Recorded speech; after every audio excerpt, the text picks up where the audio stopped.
When you think of a badass, remarkable revolutionary, who comes to mind?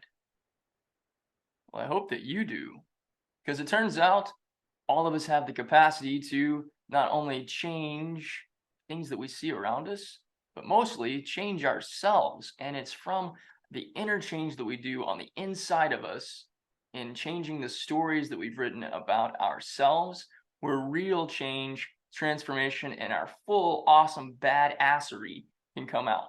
Come on in with me. Let's dig into the soil of this together. Welcome to you, my friend. I am D. Grant Smith, the growth farmer for personal development through the lens of spirituality and storytelling.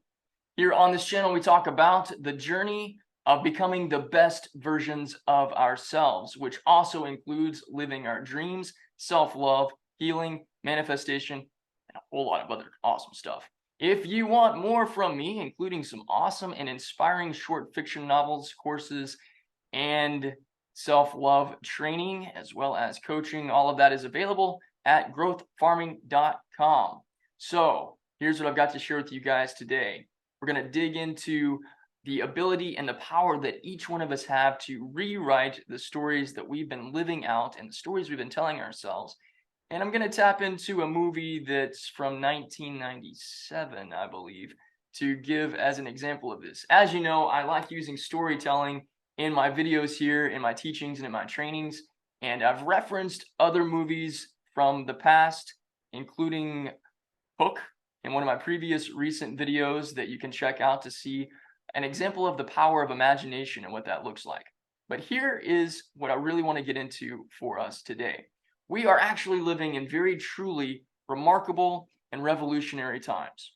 Now let's put aside for just a moment all the capacities and innovations of the recent AI tech, which has taken over just about everywhere on YouTube and really everywhere else. Everybody's talking about AI and ChatGPT and DALL-E and all these other different platforms that AI is now infusing itself even more into our lives. It's got us in kind of a bit of a frenzy.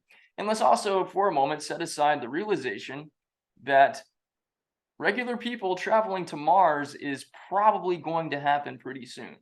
I know there was a launch that happened relatively recently, and I don't think it went according to plan, but the simple fact that people other than NASA are building rockets to go to Mars, that's pretty incredible and insanely remarkable. But if we think about it, these are actually surface level things.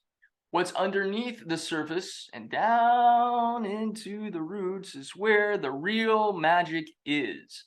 Join me as we dig deeper into the soil of consciousness and discover what all is possible for us in our changing lives and in our changing world. Can you see the merge that's happening right now? Interestingly enough, science, spirituality, psychology, and a whole lot of other stuff have been inching towards each other for the past 60 years or so.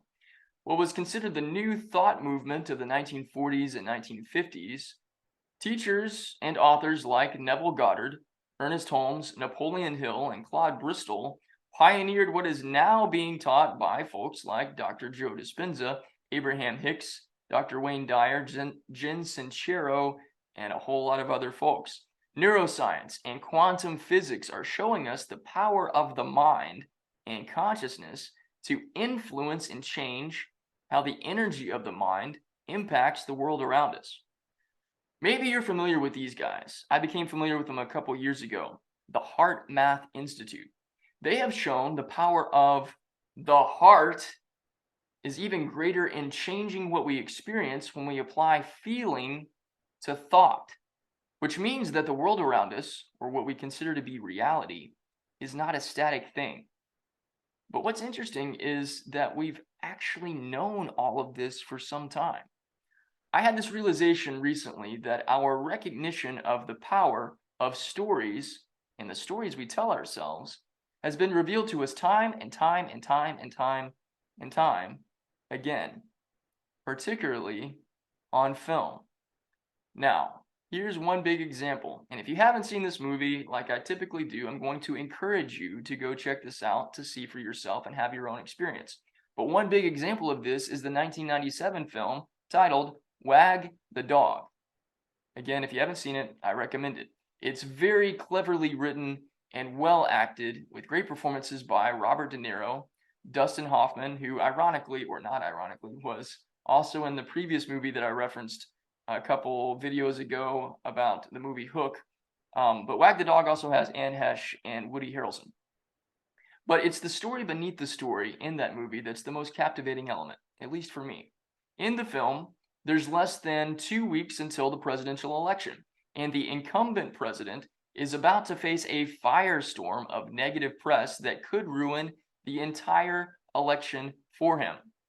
Desperate to figure out how to save the election, when early voting numbers have the man in office ahead of his challenger, the White House handlers go to Hollywood to get the help of a well-known but relatively unrecognized producer to help them create a story to come save the day. Hoffman's character is a man named Stanley Motts, and he is a filmmaking genius. He compiles a team together to create and produce a series of clips that allude to a potential war with Albania. Nothing diverts the American attention quite like war and terrorism. At least this was even true before 9/11 happened and the really long war that we had with Afghanistan. But this made-up narrative is fed to every news outlet with seemingly realistic video clips of a young girl running for her life. The American people in the movie buy into this story and suddenly become more concerned about this, while the story of the president's accuser gets faded into the background.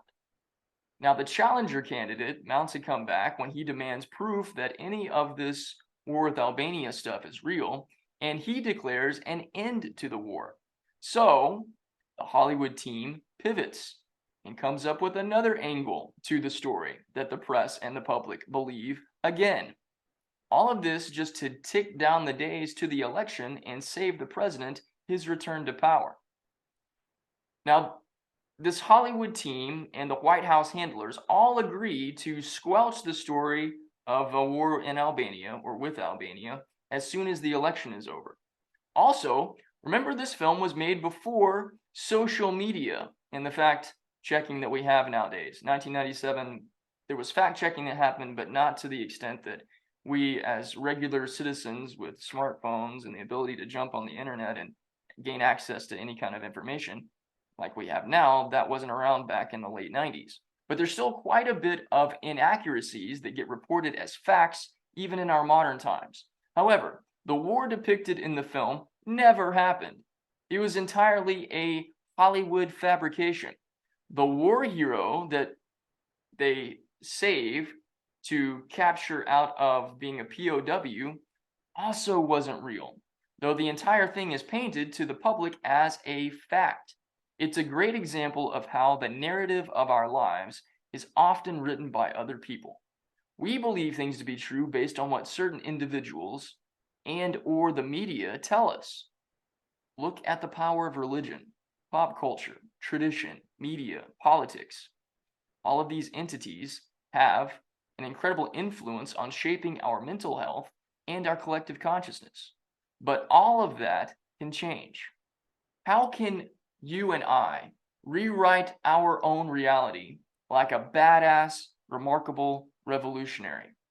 If quantum physics can reveal to us that there's no such thing as matter and that everything is actually energy, and thought can be used to change the world we see, each one of us actually has the power to pin higher consciousness. We can rewrite our own individual stories, change our beliefs, and experience a different reality. Add in accessing the infiniteness of the universe, and there are no limits to what is possible. Now, modern day teachers of this phenomena are quite widespread. This is a major subject that has been explored more deeply by authors like Vadim Zeland in his book Reality Transurfing, and Brian Scott, also here on YouTube, who is a fantastic teacher, and I highly recommend you subscribe to his channel, and his book, Reality Revolution. That's just two people. Both of those authors have personal experience shifting into different realities that they talk about in their books and on their channels. Now, while on the surface this may seem like science fiction to the uninitiated, there's neuroscience and quantum physics that reveal the power of brain coherence to change reality. This is a practice that's more than just thinking different thoughts and doing some mindset exercises, though a lot of people sell that as the way to change your life. Shifting consciousness is really about rewriting reality. Vishaan Lakhiani of Mind Valley wrote a book called The Code of the Extraordinary Mind, and it reveals the infusion of mysticism, brain science, and personal growth to show practical ways of rewriting reality. It's all consciousness, which spiritual, psychological, and personal development teachers have been talking about for eons. According to Lakhiani, there are 4 states of consciousness, and around 75% of the world operates at the very bottom level, simply identified as operating based on the world around you. This is the victim state, where you believe that everything around you is the cause of your life. The economy, politics, messages from media, your family, social circles, etc. People in power perform a wag the dog experience on humanity every single day, which leads us to ask a couple of really powerful questions. What is the real cause of war? What's the real cause of hunger? What's the real cause of disease? Maybe even what's the real cause of poverty? If the majority of people on Earth are reacting to negative news cycles based in fear, fear will spread. This causes more separation between people and lower vibrational states. To move into higher states of consciousness and transform the world around you, aka manifest your dreams, as they call it in the spiritual community, you have to practice changing how you see yourself and the world, which ultimately is about changing your story. It's about realizing the creative capacities that lie dormant inside of every single person. Everything we see, everything we buy, that's not natural or plants and experience was first something that was an idea in somebody's mind. Imagination has the power to create and change the nature of existence. As we take on the practice of going within ourselves, or as I talk about with growth farming, going within the garden of our hearts and the garden of our minds to change our beliefs and our stories, we do what Dr. Wayne Dyer describes as when you change the way you look at things, the things you look at change. This is also one of the core foundational teachings of every great spiritual leader, including Jesus. Scripture says that when you pray, go into your room and close the door. Ask for what you want and give thanks for it already being given to you before you receive it. That's a paraphrase from 2 scriptures, one from Mark 11:24 and the second from Matthew 6:6. Metaphysics and metaphysicians teach that the reference to going into your room is about shutting out the realm of your senses and utilizing your imagination. Neville Goddard describes this as getting into the feeling of the wish fulfilled. Feeling and believing as though you already have what you want shifts your conscious state from a place of lack into a place of receiving. And the laws of the universe conspire to bring the unseen into the realm of the senses, changing reality as we know it. And if all this seems kind of crazy, it's okay. But all of this is not an overnight cure for radical transformation. It requires 2 big things: practice and persistence. But with time and utilizing tools like visualization, SATs, affirmations, connecting with intuition, meditation, and journaling, it all comes into being. It's a process that does require daily action, not just wishful thinking, which is why many people give up after trying some manifestation techniques for a few weeks and not getting their desired results. They walk away from it, or they change tactics and techniques. But if you're serious about changing your life, whether that's in the realm of money and finances, relationships, job and career, living your purpose, or anything else, you, my friend, have the power to rewrite your reality and change the world around you. The question really comes down to then is, will you take it? Now, if you want some help in this process, I'd love to be somebody to help you farm and grow a new story within yourself and live a new life from within that then gets reflected back to you in your life experiences. If you want my help in doing that, I invite you to join me over at growthfarming.com. There's a whole lot of awesome resources available for you there.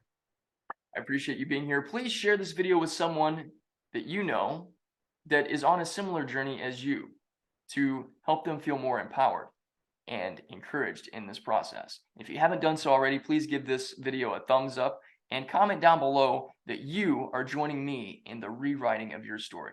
I appreciate you for being here with me. Come back again. I love you, I believe in you, and I'll see you again soon.